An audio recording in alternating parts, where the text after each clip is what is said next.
এই ভব সংসারে আপন বলতে কেউ কারোর নয়, শুধুই মায়া আর দুদিনের পরিচয়।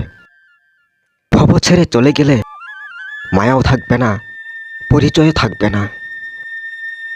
কিসের জন্য কাঁদো তুমি, কার জন্যই কাঁদো? যাবার পালা আসলে সবাই একদিন যেতে হবে আসল ঠিকানায়।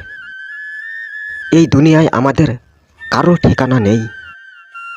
এই দুনিয়ায় তো আমরা শুধু এসেছি অভিনয় করার জন্য। এই অভিনয়ে কেউ কারোর বাবা, কেউ কারোর মা, কেউ কারোর পুত্র, কেউ কারোর কন্যা, কেউ কারোর ভাই, কেউ কারোর বোন, আবার কেউ কারোর আদরের স্ত্রী, কেউ কারোর প্রাণের স্বামী।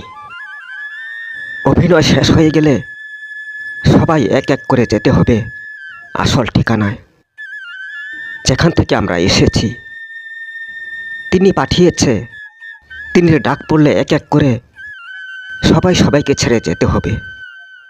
তাহলে কাকে তুমি আপন ভেবে কাঁদছ? সে তোমার আপন ছিল না, শুধুমাত্র ছিল এই ভবনাট্য মঞ্চের অভিনয়ের সাথী। তার অভিনয় শেষ, সে চলে গেছে।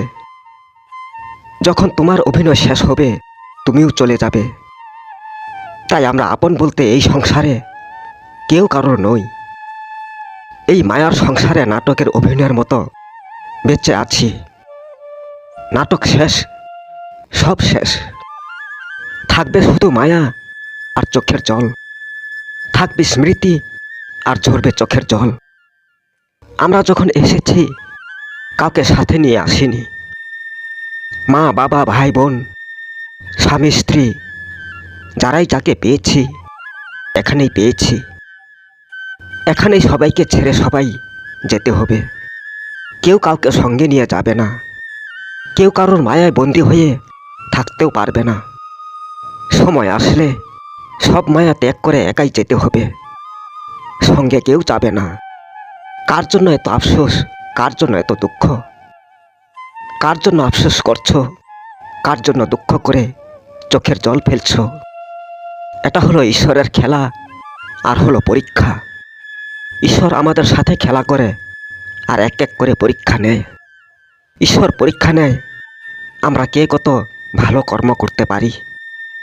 ঈশ্বর আমাদের সাথে খেলা করে এই জন্মে একজনের আপন, পরজন্মে আর একজনের আপন।